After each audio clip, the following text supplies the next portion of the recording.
नमस्कार, मैं हूं नंदलाल शर्मा और आप देख रहे हैं एक्सप्लेनर। इस समय हम झारखंड में हैं, रांची के श्यामा प्रसाद मुखर्जी जो यूनिवर्सिटी है उसमें। हमारे हाथ में एक किताब है आदिवासी दर्पण और आप ये किताब देख रहे हैं, इसे लिखा है अभय सागर मीन्स साहब ने। वो यहाँ यूनिवर्सिटी में जो है सहायक प्राध्यापक हैं और आदिवासियों के मुद्दे पर, उसके कल्चर पे, उसकी संस्कृति पे जो है लगातार मुखर हैं। आप अखबारों में उनको पढ़ते लिखते सुनते होंगे, सोशल मीडिया पर भी आप उनको देखते होंगे। तो पिछले कुछ दिनों से, जब से भारत जोड़ो न्याय यात्रा इधर से गुजरी है, तो हम लोगों का रुझान जो है झारखंड की तरफ थोड़ा हो गया है। इधर काफी समय हम लोग दे रहे हैं, तो हमने सोचा कि क्यों ना आदिवासियों के मुद्दों पर उनसे बात की जाए। पिछले, जब से झारखंड का निर्माण हुआ है, तब से आदिवासी समाज में बदलाव क्या आया है। यूनिवर्सिटी का कैंपस आदिवासियों के लिए कितना फ्रेंडली हुआ है, बच्चे कितना आ रहे हैं, पढ़ाई कैसी हो रही है। और जब आप इस किताब को खोलेंगे तो उसमें पहला चैप्टर ही है कि आदिवासियों को क्यों लिखना चाहिए। ये एक बड़ा सवाल है और ये सवाल ही तय करता है कि सत्ता में, पावर में और स्टेट में आपकी जो भागीदारी है वो कितनी है, कहाँ है। क्योंकि इस समय जो सियासत में जो सबसे बड़ा सवाल है वो ये है कि जाति जनगणना क्यों नहीं हो रही है। और कुछ लोग कह रहे हैं, जैसे कि कांग्रेस या फिर विपक्षी दल, कि हम आएंगे तो कराएंगे। तो इन्हीं मुद्दों पर बात करेंगे सर से और जानेंगे कि झारखंड के समाज में जो बदलाव चल रहा है वो कितना तेज है, कितना धीमे है। सर, स्वागत है आपका। जी, जोहार। पहला सवाल तो ये कि आदिवासी दर्पण जो किताब है, जी, उसका आइडिया कब आया आपको और आपको क्यों लगा कि ये किताब लिखनी चाहिए। ये मेरी दूसरी कृति है। इससे पहले मैंने 21वीं सदी में आदिवासियत को लिखा था। जी। जो जब हम आदिवासी समाज को देखते हैं या किसी उनके जो विकास का स्तर रहा है, गति रही है, तो 21वीं सदी में प्रवेश करने के बाद आदिवासी समाज में क्या बदलाव आया और क्या चीज़ कमी रह गई, उसी के बारे में था 21वीं सदी में आदिवासियत। ये मेरी दूसरी कृति आदिवासी दर्पण। तो ये सोच तब आया जब मैं निरंतर 15-16 वर्षों से अभी शिक्षण कार्य में हूँ। तो बहुत सारे आदिवासी जनजातीय बच्चों को देखता हूँ या समाज से बाहर कभी रिसर्च के लिए जाता हूँ या अंतर्राष्ट्रीय स्तर पे भी जाता हूँ, तो एक हमेशा प्रश्न होता था कि हम कहाँ हैं, किस स्थान पे अवस्थित हैं। हमारे स्वयं जो आदिवासी समाज के बच्चे हैं, वो अपने आप को कैसे आंकते हैं, उनकी कौन सी समस्याएं हैं और किस जगह पे समाज को आत्मसात नहीं करके वो आधुनिकता की दौड़ में दौड़ रहे हैं, जहां उनका आइडेंटिटी, उनकी अपनी पहचान विलुप्त हो जाएगी। तो वहीं से एक सोच आया था, तब फिर मैंने लिखना शुरू किया। अब चूंकि हम झारखंड में हैं, कैंपस में हैं, यूनिवर्सिटी कैंपस जो है वो एक बहुत बड़ा मंच है। आप जी। जब यूनिवर्सिटी कैंपस में आते हैं तो बहुत सारी चीजें शुरू हो जाती हैं। जी। छात्र संघ की राजनीति हो, कल्चर हो, पढ़ाई लिखाई हो। आदिवासी समाज के बच्चों का प्रतिनिधित्व और उनके लिए कैंपस का माहौल कितना बदला है, कितना एक्सेप्टेबल है। क्योंकि हम देखते हैं कि आज भी जो हम उसी पर आ जाते हैं कि वाइस चांसलर हो या फिर प्रोफेसर हो, उसमें एक ही समाज की जो है, आप कहेंगे कि मेजॉरिटी है। तो आप कल्चरल कॉन्फ्लिक्ट तो होता ही है। जी। इसको आप कैसे देखते हैं और कितना बदला है ये। नहीं, अगर देखा जाए तो जो अभी एडमिनिस्ट्रेशन है वो इसकी समझ रखता है, क्योंकि हमारे रजिस्ट्रार मैडम भी हैं, तो झारखंड की धरती से जुड़ी हैं। उनके पति जो हैं सीनियर आईएएस रहे हैं। तो बहुत बार यहाँ जो झारखंड की संस्कृति से संदर्भ में, या तो आप खेल कूद को जैसे मैं डायरेक्टर स्पोर्ट्स भी हूँ, तो उनकी ही एक चॉइस थी कि नहीं, आप इसको संभालिए क्योंकि आप खेल कूद में भी रुचि रखते हैं और यहाँ के बच्चों को दो चीजें शेप कर सकते हैं। एक तो सांस्कृतिक रुझान से, क्योंकि पढ़ाई को आप फोर फ्रंट में आदिवासी समाज में रख के बहुत कारगर नहीं हुआ कि पढ़ो और कुछ बनो। तो खेल एक बहुत बेहतर माध्यम हो जाता है जहां इन बच्चों को जोड़ा जा सकता है। जो सामाजिक भटकाव है अन्यत्र कहीं, तो उनको स्ट्रीमलाइन करके लाया जा सकता है। तो ये यहाँ एडमिनिस्ट्रेशन थोड़ा बहुत कोऑपरेटिव भी है और बहुत बार अभी जो एक साल का मैं अभी ऑफिस होल्ड किया हूँ, तो बहुत सारे बच्चे बहुत अच्छे परफॉर्म किए हैं। मेरी शायद आपके इस चैनल के माध्यम से माननीय सीएम हो या कोई भी नेता है या ऐसे अधिकारी हैं जो रोजगार के क्षेत्र में, तो मुझे गुजारिश होगी कि स्पेशल बैकलॉग हमेशा खेलकूद के लिए निकलना चाहिए। अभी अनेक क्षेत्र हैं जहाँ रोजगार देने के लिए बहुत तरह से कोर्ट केस हो रहे हैं या किसी दांव पे जो फंस जा रहे हैं। खेल कोटा ऐसा है जहाँ पे लगता है कि बहुत सारे ऐसे स्किल्ड प्लेयर्स हैं उनको एक मुकाम नहीं मिल पाया है। खेल के बाद भी जो पेट भरने की जो जद्दोजहद होती है, मुझे लगता है अगर इस तरह के कुछ अगर वो विशेष ध्यान देंगे, माननीय सीएम हो या बाकी कोई भी आईएएस अधिकारी, तो मुझे लगता है स्ट्रीमलाइन करके हम लोग इसको इसमें ला सकते हैं। दूसरी बात जो आपने कहा कि यहाँ का माहौल कैसा है, तो डेफिनेटली आप जब किसी लोकल स्टेट यूनिवर्सिटी को देखते हैं, तो बहुत बार बच्चों जो आसपास के जो बच्चे होते हैं वो कहीं ना कहीं निम्न मध्यम वर्ग से आते हैं, और उनमें एक इच्छा होती है कि जरूर हम कुछ पढ़ के कुछ बन सके। तो बहुत बार होता है कि अगर यहाँ स्थानीय शिक्षक होते हैं, एडमिनिस्ट्रेशन स्थानीय होता है, तो निश्चित तो बहुत लाभकारी होता है, क्योंकि लोग जब यहाँ के स्थानीय होते हैं तो लोकल इश्यूज की उनकी समझ होती है। उन बच्चों से इंटरेक्शन बस अध्ययन के लिए नहीं होके एक कॉलेज के बाहर का भी एक रैपो एस्टैब्लिशमेंट होता है, तो बच्चे सहज होते हैं। और जब बच्चों को जब समग्र विकास करना हो तो बस पुस्तकों के माध्यम से नहीं हो सकता है, आपको पुस्तक के बाहर भी जाके कार्य करने की आवश्यकता होती है। तो डेफिनेटली अगर यहाँ के जो शिक्षक हैं, जिनकी अभी 15 साल 16 साल से हमारा प्रमोशन नहीं हुआ है, तो उच्च स्थान पे या उच्च पद पे जाने का सवाल ही नहीं पैदा होता है। तो कहीं ना कहीं सरकार को भी इस पे यथाशीघ्र कार्य करने की आवश्यकता है। ऐसा नहीं है कि यहाँ जो लोकल शिक्षक है या झारखंड के शिक्षक उनमें टैलेंट नहीं है, उनमें भी टैलेंट है, उनमें भी क्षमता है, वो भी एडमिनिस्ट्रेशन संभाल सकते हैं। लेकिन यदि उनको न्याय संगत अगर मौका नहीं मिलता है तो वो कहीं आगे बढ़ नहीं पाएंगे। और अगर यहाँ स्थानीय व्यक्ति पदाधिकारी बनते हैं तो जो एक वैक्यूम हो जाता है कि कोई मान लीजिए कोई अधिकारी बाहर से आए हैं, तो उनको 3 साल का कार्यकाल है या 4 साल के लिए आते हैं, तो बहुत बार क्या होता है उनको लोकल ये समझ ही नहीं आता कि इनको डील कैसे करें। तो इसमें किसी का दोष नहीं है, आपकी सांस्कृतिक पृष्ठभूमि अलग है। यहाँ जो बच्चे पढ़ने आ रहे हैं उनकी सांस्कृतिक पृष्ठभूमि अलग है, उनकी इश्यूज अलग है, उनके चैलेंजेस अलग है। तो जब आप यहीं के हैं तो इन सब इश्यूज को, चैलेंजेस को, बच्चों की मनोदशा को, मनोवृत्ति को, मेंटल एटीट्यूड को बेहतर असेस कर सकते हैं। तो फर्क इतना ही है जी। हाँ, जब मैंने इस किताब को खोला तो इसका जो पहला चैप्टर है कि आदिवासी समाज को क्यों लिखना चाहिए, आपको क्या लगता है कि ये बात कहनी जरूरी थी आज के टाइम में, या लिखने वाले बहुत कम हैं, या कलम वहां तक पहुंची नहीं अभी तक? इसका एक बहुत महत्वपूर्ण संदर्भ है और मुझे लगता है इसीलिए मैंने इसको प्रथम अध्याय में रखा था। आदिवासी समाज मौखिक परंपरा पे आता है, उनकी लिखने की कहीं परंपरा नहीं थी। हमारे गीत हो गए, रीति रिवाज हो गए, सब में गीत होता, हमारा इतिहास हो गया वो भी गीत में है। तो ये जो जब मौखिक परंपरा चलती है और अचानक जब भारत आजाद होता है या उसके कुछ दशक के बाद ये होता है कि हमें अनेक जगह पे जब लोग पढ़ने लगते हैं, आदिवासी पढ़ने लगता है, तो इतिहास में या बहुत सारे ग्रंथों में देखता है कि मेरे बारे में ये लिखा हुआ है, हम तो ऐसे नहीं है। तो बहुत बार कहते जो कृति है कोई और लिख रहा है। और दूसरी बात है, ये समाज इतना भी विकसित नहीं हुआ या अपनी आवाज नहीं उठा पाता है कि ये जो किताब में मेरे बारे में लिखा गया है वो गलत है। तो अब ये कहना आप मात्र दोष देते रहोगे किसी और ने मेरे लिए बारे में ऐसा लिख दिया है, तो उसको सुधार करने के लिए समाज को स्वयं लिखना पड़ेगा, जिसको हम लोग नेटिव राइटर्स कहते हैं।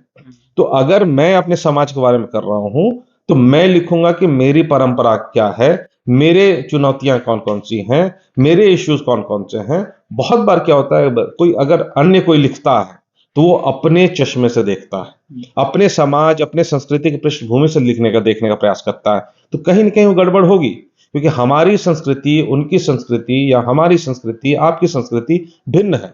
तो आप जिस समस्या को अपने चश्मे से देखेंगे और मेरा चश्मा डिफरेंट है। तो आज जब आदिवासी युवा या आदिवासी लेखक शिक्षित हो रहे हैं तो उनका यह दायित्व बनता है कि अपने समाज के लिए, अपने समाज की पीढ़ी के लिए, आने वाली पीढ़ी के लिए खुद कलमबद्ध करना चाहिए, ताकि आप अपने समाज की जो यथार्थ चीजें हैं, जो जो जो स्थापित चीजें हैं, उनको समाज तक बना सके। दूसरी महत्वपूर्ण चीज है कि जब आप कुछ लिखते हैं तो कालांतर में वो दर्ज हो जाएगा। मौखिक परंपरा थोड़ा बहुत वॉलेटाइल होता है कि मैंने कुछ और सुना, अब मैं जब अपने बच्चों को बताऊंगा हो सकता है उसमें कुछ भिन्नता आएगी, उसके बाद वो अपने बच्चों को बताओ भिन्नता आएगी, तो कहीं ना कहीं वो डायनेमिज्म के कारण हो सकता है जो मूल भावना है वो विलुप्त हो जाएगी। लेकिन आज अगर मैं लिखता हूं तो आज से 100 साल बाद ही अगर कोई आदिवासी किताब को पढ़ेगा तो शायद समझ पाएगा कि आदिवासी होती क्या है, आदिवासी समाज क्या था, आदिवासी संस्कृति क्या थी।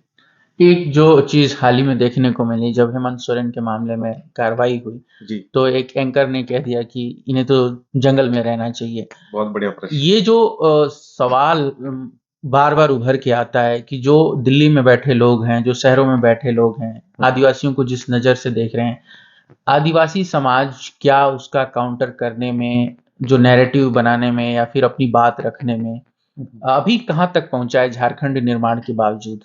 देखिए, ये प्रश्न शायद हो सकता है आपके चैनल चैनल में भी एक कमेंट आ जाए कि शायद मैं भी आदिवासी नहीं हूँ, लेकिन मैं आज भी 6 भाषाएं बोल लेता हूँ, अपनी मातृभाषा बोल लेता हूँ और आज भी हल बैल चलाने की क्षमता रखता हूँ। ये बराबर मेरा ये आदिवासियत वाली जीवन शैली को मैंने अपनाया है, मन से अपनाया है। दूसरी बात क्या है, जब लोग कहते हैं कि हेमंत आदिवासी नहीं है क्योंकि ये बीएमडब्ल्यू में चलते हैं, या मैंने आज आईफोन पकड़ा हुआ है तो आप आदिवासी नहीं हो। मेरे कहना है कि कोई भी समाज या कोई भी वस्तु जो जीवित है कभी भी स्थिर नहीं होती है। परिवर्तन संसार का नियम है। तो जो समाज, मान के जो गैर आदिवासी समाज है, वो भी तो कहीं ना कहीं विकास करके आगे बढ़ा है। तो आप कैसे सोच सकते हैं कि आदिवासी समाज हिला ही ना हो? वो समाज तभी नहीं हिलेगा जब वो मृत समाज होगा। तो इनमें भी गतिशीलता है। मेरा प्रश्न, जो इस प्रकार के प्रश्न को उठा रहे हैं या तो हाईलाइट करने का प्रयास कर रहे हैं कि ये आदिवासी नहीं है, मेरा बस इतना ही है कहना है कि जो गतिशीलता होनी चाहिए थी, कि जो कॉन्स्टिट्यूशनल कॉन्स्टिट्यूशनल प्रोविजंस, या sorry, thank you, constitutional provisions जो हमें मिले हैं, और 70-75 साल होने के बाद हम लोग कहीं ना कहीं एक सो कॉल्ड विकसित समाज, so called main stream society तक पहुंचना चाहिए था। लेकिन यथार्थ में तो हम बहुत पिछड़े हुए हैं। तो मेरा बस यही कहना है कि परिवर्तन दोनों समाज में होगा, लेकिन जिस गति से परिवर्तन होके हम लोग को शायद उस लेवल एट पार पहुंचना चाहिए था, वो नहीं हुआ है। तो इस चीज का खेद है। और आप ये कहते हैं कि आदिवासी अंग्रेजी नहीं बोल सकता, ये भी गलत है। क्यों नहीं बोल सकता है? आदिवासी हवाई जहाज में क्यों नहीं बोल सकता है? ये तो उसका संवैधानिक अधिकार है, वो आप नहीं रोक सकते हैं। लेकिन आपको यह भी देखना पड़ेगा कि बीएमडब्ल्यू में चलने वाले कितने प्रतिशत लोग हैं। तो आप एक आध दो एग्जाम्पल्स को उठा के उसको आप जनरलाइज नहीं कर सकते हैं। क्या सभी आदिवासी विकसित हो गए, या आप आदिवासी हैं तो आप जंगल में वापस चले जाओ? क्यों चले जाएं वापस? जी। सवाल ये भी है कि जंगल तो बहुत तेजी से काटे जा रहे हैं, और मैं जब हमने पाकुड़ से एंटर किया झारखंड और न्याय यात्रा के साथ हम लोगों ने इधर आगे से जो है जब हम लोग झारखंड से निकले तो हमने ये देखा कि जो इंडिया की इकोनॉमिक्स है उसमें झारखंड का रोल तो बड़ा है, बहुत बड़ा जी। लेकिन जो झारखंड की इकोनॉमिक्स है उसमें आदिवासी समाज का, आदिवासी लोगों का स्टेक बहुत कम है। उनके पास परचेजिंग पावर पहुंची ही नहीं जी। अगर आप घूमते हुए उधर से आए बंगाल की तरफ से इधर, तो घर तो अभी भी ऐसा लगता है कि जैसे सरकारी योजनाएं भी वहां तक नहीं पहुंची हैं। तो ये समाज जिसके पास क्रय शक्ति ही नहीं है, पैसा ही नहीं है, और मतलब सत्ता में भी स्टैक जो है, आप सलाहकार देख लीजिए, आप पोस्टों पे लोगों को देख लीजिए, दूसरे लोग बैठे हुए हैं, ये कैसे बदलेगा? कब तक बदलेगा? देखिए, इसमें एक चीज है, मैंने एक लेख लिखा था, उसमें मैंने पॉलिटिकल बार्गेनिंग पावर के बारे में बात लिखा है। हमारी जो आबादी है 2011 के हिसाब से 10 करोड़ 45 लाख है, और 2001 में ये 8 करोड़ 65 लाख था। ठीक है, इस दोनों का अगर हम इक्वेट करते हैं तो ग्रोथ रेट 17.64% के आसपास आता है। तो अगर उसी फॉर्मूला, क्योंकि 2021 का सेंसस नहीं हुआ है अभी, अगर उसी ग्रोथ रेट को देखते हैं तो हम लोग कहीं ना कहीं 12 या 13 करोड़ के आसपास जा रहे हैं। एक बड़ी आबादी अगर ऐसा देखिएगा तो सेकंड या थर्ड एथनिक कंपोजिशन में हम आते हैं, लेकिन हमारी ही सबसे बड़ी दयनीय स्थिति बनी है। इसका सबसे बड़ा कारण है कि हमारे में एकता नहीं है। सो कॉल्ड मेन जो आदिवासी समाज है, जो मूल रूप से अपना एक प्राकृतिक धर्म को मानते हैं, या अभी भी वो ऐसे इकोनॉमिक स्तर पे हैं जहां शिक्षा नहीं पहुंच पाई है, बिजली नहीं पहुंच, तमाम चीजें हैं, तो इनमें वो पॉलिटिकल बार्गेनिंग पावर नहीं है। जिस दिन पॉलिटिकल बार्गेनिंग पावर आ जाएगी, तब जो सत्ता में बैठे हुए हैं वो आपके दरवाजे तक आएंगे। आप दूसरे धर्मों को देख लें, मैं टिप्पणी नहीं करूंगा, लेकिन दूसरे धर्मों के जो गुरु हैं, धर्म गुरु हैं, उन तक माननीय खुद जाते हैं, और कहीं ना कहीं ये जरूर चर्चा होती होगी, ठीक है वोट हम आपको देंगे, लेकिन आपको बदले में हमारे समाज के लिए करना होगा। लेकिन इस आदिवासी समाज का क्या? तो कहीं एकजुटता नहीं है, और वो पॉलिटिकल बार्गेन पावर जब तक नहीं आएगा तो ये इकोनॉमी, जंगल की कटाई, खनन, ये सारा होता रहेगा, क्योंकि आप उसको रोक नहीं पाएंगे जब तक आप एकजुट नहीं होंगे। लेकिन जो पॉलिटिकल लीडरशिप है उसकी तो फिर ये कह सकते हैं कि वो अक्षम है, क्योंकि बार्गेनिंग नहीं कर पा रही है, क्योंकि समाज के लोग सांसद विधायक तो बन ही रहे हैं ना, आप पॉलिटिकल लीडरशिप कर रहे हैं उन्हीं जनता के, उन्हीं को वोट के जरिए, तो वो लोग ऐसा क्यों नहीं कर पा रहे हैं? मुझे लगता है, देखिए, एक जब आप पद अर्जित कर लेते हैं, आप सांसद बन गए, विधायक बन गए, तो कहीं ना कहीं आपकी इंडिविजुअलिटी खत्म हो जाती है। आप एक पॉलिटिकल पार्टी के अंग हो जाते हैं जिसमें आपका अनुशासन बना के रखना है, आपको जो केंद्रीय नेतृत्व कह रहा है उसको उसके हाँ में हाँ मिला के चलना है। अब बहुत जगह ऐसा होता है जहां पे आपको आवाज नहीं करनी है।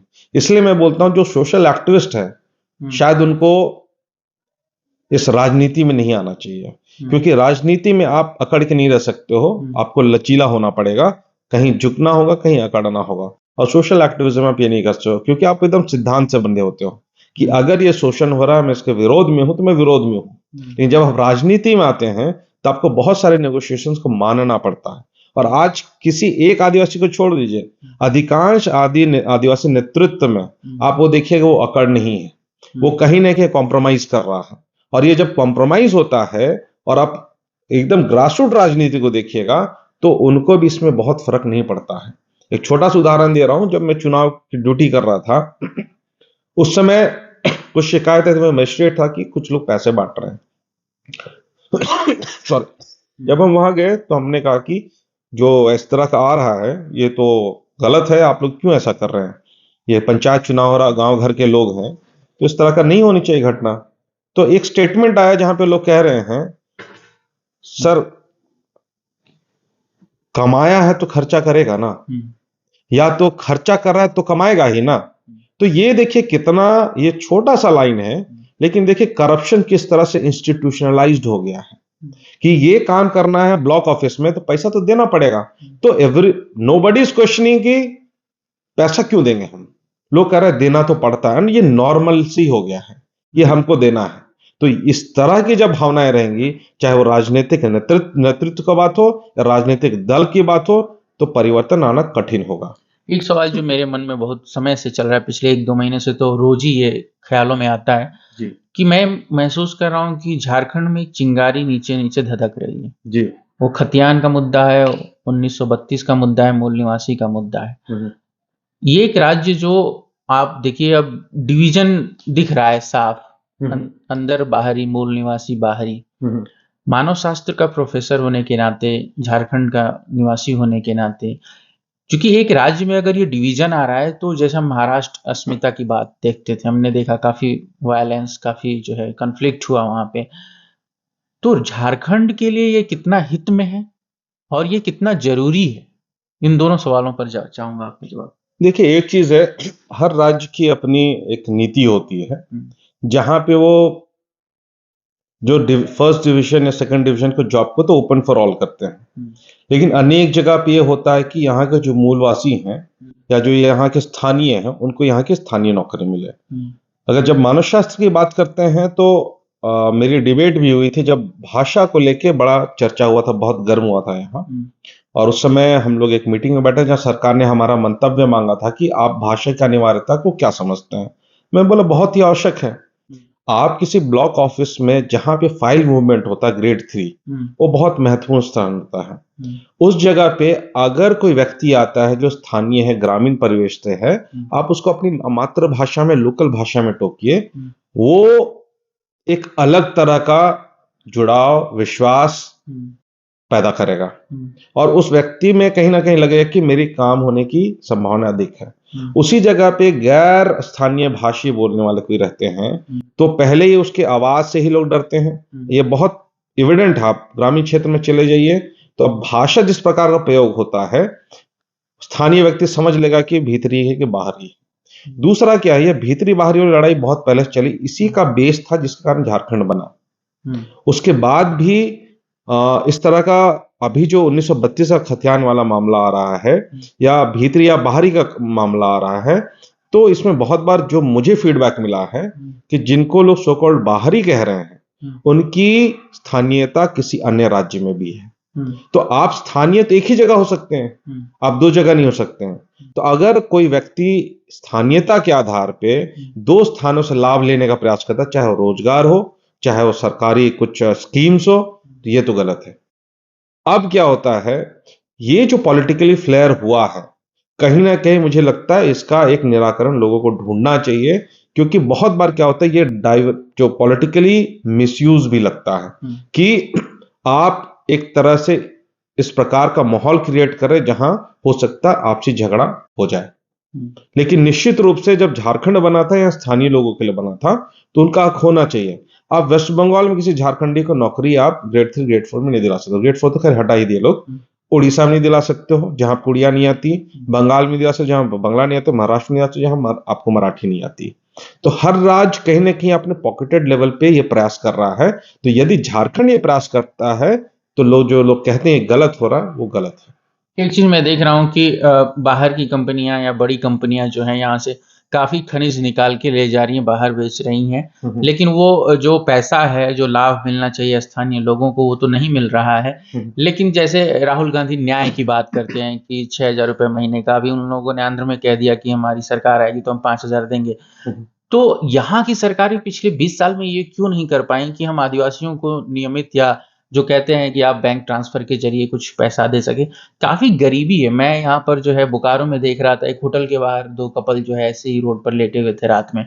मैं हिल गया कि मतलब यहाँ पर भी, जहाँ एक झारखंड और आदिवासी हम लोग एक पर्याय मानते हैं, ये ऐसा कब बदलेगा ये सिनेरियो?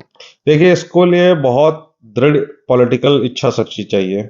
दूसरी बात है कि जो भी सत्ता में आते हैं, जो शीर्ष में बैठेंगे, उनको बहुत हार्ड डिसीजंस लेना होगा। ये देखिए, इसमें 2 चीज हैं। एक तो आपका जो सत्ता में आसीन है, एक उनका मंशा, दूसरा जिनको चाहिए उनका मंशा। तो ग्रासरूट से उस प्रकार का संगठित आवाज 2018 के बाद मुझे नहीं दिखा, जो लैंड बैंक के अगेंस्ट में जब हुआ था उस समय, उसके बाद नहीं दिखा है। होता क्या है कि राजनीति में जो शीर्ष में बैठे हैं, अगर उन तक प्रेशर नहीं पहुंचेगा नीचे से, तो मुझे नहीं लगता है कि वो परिवर्तन के लिए वो लोग भी इच्छुक होंगे। क्योंकि कहीं ना कहीं एकल सरकार पूर्ण बहुमत साथ नहीं बनी है बीजेपी को छोड़ के, यहां भी कोalition में है, और जब कोalition में होता है तो आप कहीं ना कहीं कॉम्प्रोमाइजिंग पोजीशन में होते हैं। तो इसको भी दुखी नहीं कर सकते और उसको भी दुखी नहीं कर सकते। और जब आप मिडवे चलते हैं तो कहीं ना कहीं जो जनता की आवश्यकता है या जनता को जो कॉन्क्रीट रिजल्ट चाहिए, वो सफर करता है। चूंकि जब हम बात करते हैं, जब आप एक कहते हैं कि दिल्ली में रह के बात कर रहे हैं, ऐसे मेटाफर की तरफ यूज कर रहा हूं, तो जब स्त्री अधिकारों की बात आती है तो लोग कहते हैं आदिवासी समाज में तो ऐसे है, वहां महिलाओं के साथ अच्छा व्यवहार है। इसमें एक चैप्टर है कि आदिवासी महिलाओं को क्यों नहीं मिलता समान अधिकार। जी, ये आपने क्यों लिखा? आपको क्यों लगता है कि उन्हें समान अधिकार नहीं मिलता है? समाज की ये बात है या फिर कॉन्स्टिट्यूशनल राइट की बात? नहीं, ये ना प्रश्न चिन्ह पे मैंने डाला है। मैंने दोनों पक्षों को रखा है कि समान अधिकार से क्या समझते हैं, और बात वही होगी कि आप किस चश्मे से देखते हैं कि महिलाओं को कौन कौन से समान अधिकार नहीं मिल रहा है। देखिए, इसमें क्या है कि 2 बातें हैं। पहली बात यह है कि आदिवासी समाज में महिलाओं की स्थिति अच्छी है, लेकिन कंपैरिजन विथ हुम। तो जब आप कंपेयर करते हैं गैर आदिवासी समाज के साथ, तभी बोल सकते हैं उनकी महिला कंपैरेटिवली अच्छी है। लेकिन कहीं ना कहीं आदिवासी समाज के अंदर भी महिलाओं को पूर्ण जो बोलते हैं कि एक लेवल मिला हो, वो नहीं है। धार्मिक आस्था के रूप में देखिएगा, जनरली उनको सरना स्थल में नहीं जाने दिया जाता। अब जाने दे रहा पिछले 1 दशक से, उससे पहले उनका अलाउड नहीं था। तो जब मैंने रिसर्च वगैरह किया तो बहुत गहन के बाद ये पता चले कि उसके पीछे कारण है। महिलाएं शादी करने के बाद हमारे यहाँ लड़के के यहाँ आती है, और हमारे यहाँ एक बहुत ही महत्वपूर्ण पूजा होता है जिसको पुरखा पूजा बोलते हैं, जिसमें ससुर और मेरे परिवार के जितने भी लोग अब नहीं हैं, उस पूजा में उनको याद किया जाता है, और पेड़ पक्षी, पशु पक्षी, घर का धन धान इत्यादि सबके लिए प्रार्थना किया जाता है कि इनको आप ये दिया जाए। तो फलना बूढ़ा, फलना बुढ़िया, आप आइए, हम लोग आपके लिए भोग लगाए हैं, आपको कुछ भोजन करा रहे, 1 पत्री भात दे रहे हैं, आप इनको रक्षा कीजिएगा।